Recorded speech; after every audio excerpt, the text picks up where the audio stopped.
Hello students, welcome. In this session, I will discuss a multiple choice question on communicating control deficiencies.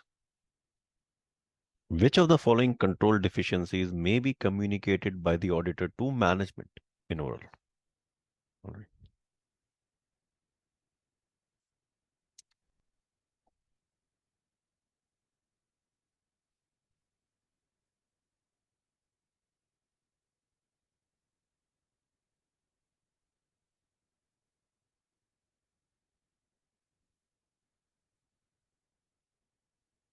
So you are the auditor and you are auditing the financial statements.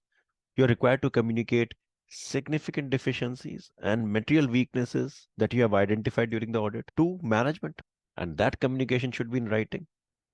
Now, what about control deficiencies other than material weaknesses and significant deficiencies? So your control deficiencies, you may classify these as material weaknesses, significant deficiencies, and others, other control deficiencies.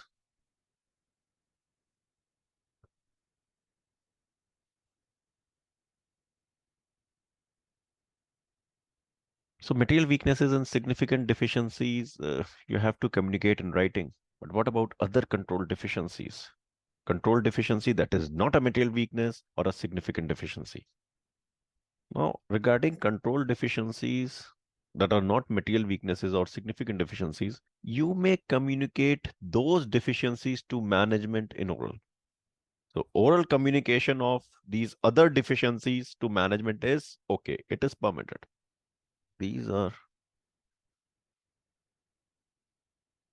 other deficiencies.